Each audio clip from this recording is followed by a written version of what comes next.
So the courtyard offers a lot of collaborative spaces. That was one of the thoughts behind the design when working with the instructional team, was collaborative indoor and outdoor spaces. So you can see here in the courtyard we've got gathering spaces, whether it's this poured-in-place concrete bench or these outdoor learning stairs where several classes could collaborate.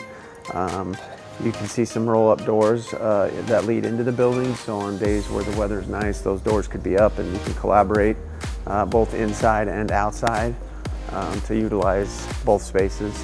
Yeah, this is the learning terrace, and so we've got an indoor-outdoor collaborative STEM space. As you see when we go inside, there's 2 STEM labs adjacent to this terrace as well. So again, providing different opportunities for the students for collaboration, because the interior designer had a color board and it had all pictures of the Hispanic culture, 4 STEM labs and collaborative spaces that they have. You can see the partition wall opens up. We can get multiple classrooms in here.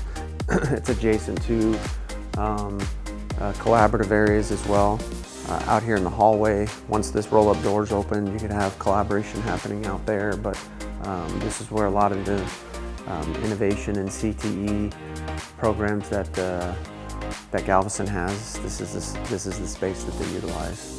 And then did they have those programs like before the rebuild as well? If they had the programs, they certainly didn't have the appropriate instructional space. So they were just making do in a traditional classroom or maybe in the NPR, but they certainly didn't have a true dedicated space for this type of, whether it be robotics or whatever CTE program they're focusing on to the students. So we took age-appropriate books and brought them to those grade bands, and they're adjacent to small collaborative learning areas and then adjacent to their classrooms. So we found that to be a really efficient way for them to access the literature.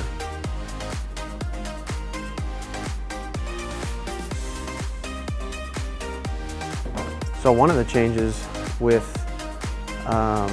Galveston is updated furniture. So we've got new flexible furniture for collaboration within the classroom. One of them being some stand-up desk options for our older students. So you can see all the desks we can move them very easily. So they can have different groupings, move as necessary, but then we also provided options for our older students for a stand-up desk. So not a traditional, but some students might want to stand in the back of the classroom and provide some of that physical movement that they need, but while continuing to be engaged. So this again provides some of that movement some of these students need, just stabilizing themselves, like research shows, like when they're able to move just a little bit, it releases energy, helps them stay focused. Another great literacy area. You can see we also really wanted to highlight and maximize natural light into the space. So you can see a lot of windows, a lot of natural light into these learning spaces. So one of the things we wanted to do with New Galveston was be able to serve lunch and have indoor activities for the high heat months. And so with this new building, we're able to do that. It's got very high ceilings, allows us to do all full indoor PE activities that the old Galveston didn't allow us to do. So now we're able to do that. We've also got a safe indoor ADA compliant stage, which is nice for all of our fine arts. We're here at Hartford Elementary, built in 1957. Want to highlight some of the security issues we have at Hartford, some of the safety issues, and then obviously just highlight the age of the building. We've got some high maintenance costs and some energy inefficiencies.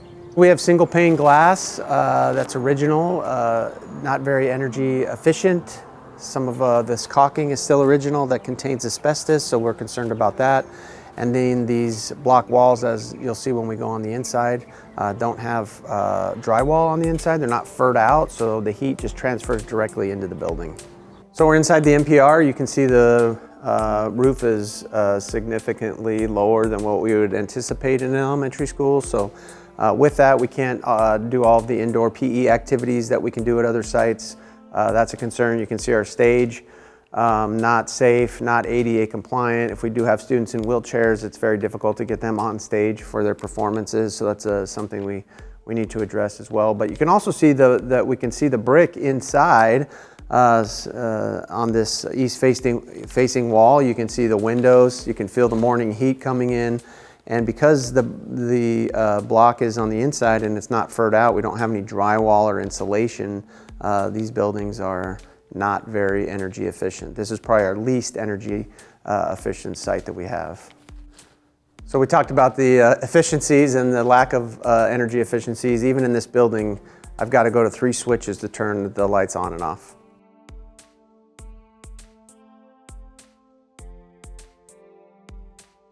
So connected to the NPR where our students are eating lunch is the kitchen. So we've tried our best to update the equipment over the years, but it's just not an efficient delivery system for our food and nutrition. And our students, you can see the access to the serving lines is kind of clunky and not efficient.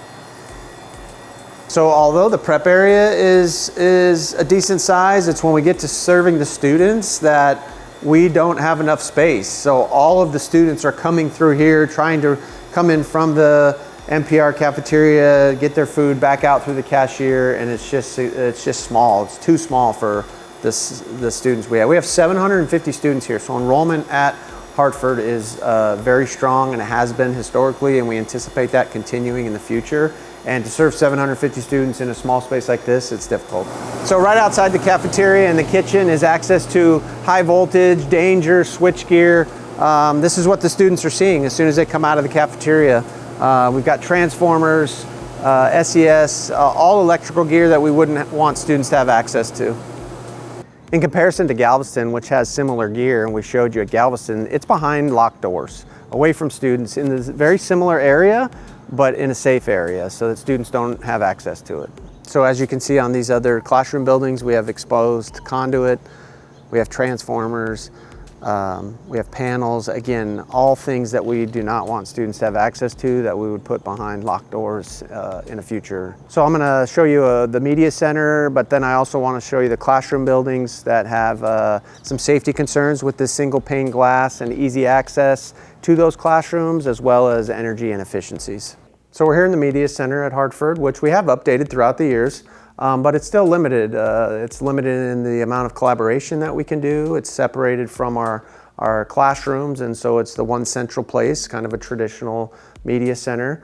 But again, it's limited in some of its functions. So you can see the energy inefficiencies. We do have block on the inside, so again, that's allowing that heat to transfer right through that block. If we were to come in and fur out, we would lose space, and obviously there's a significant cost in that as well. But we'd want to get these books out to the students in their classroom settings, close to their classrooms, and then provide more collaborative learning. This is probably the only space on campus that you'll see that has any opportunity for collaborative learning, and we'd like to provide more opportunities for that. We're in a breezeway between 2 classroom buildings, and you can just see how everything is low. It's very dark. We've got exposed conduit up here for fire alarm and special systems, cameras, and just no other opportunity to get it higher and out of the way. So we're in a classroom here at Hartford Elementary. You can see the ceilings are retrofitted to the original ceiling so that we could provide some HVAC and some more traditional lighting, but they're still very low and dark. We've got, as we added power, we had to add this external conduit because of the way that the school was built. You couldn't run it into the plaster. We've also got exposed brick on the inside, again, providing inefficiencies for energy. And then we've got large windows on both sides, so security issues as well there. Single pane, again, with outdated materials, asbestos in the caulk. Yeah, this is room 4. So one of our, I think, kindergarten classrooms, and they've had significant termite damage here in all of this casework, and it's hidden behind the backs of the casework. But over the years, we've dealt with significant termite damage here at Hartford. We've also replaced the sewer lines at Hartford. You know, the bones of the school are pushing 70 years old, and pipes and the backbone of schools just wear out. We build buildings for 50 years. We think of buildings as 50-year buildings, and so we've certainly surpassed the 50 at Hartford. So we're here at the front office at Hartford Elementaries. We have made some modifications to have a single access point, but we still have room for improvement. So any of our staff working up front in the front office, they don't have access visually to the parking lot to see who's approaching the school. That's the first level of security when you're designing a building. So we'd like to make some improvements to the front office and provide that visual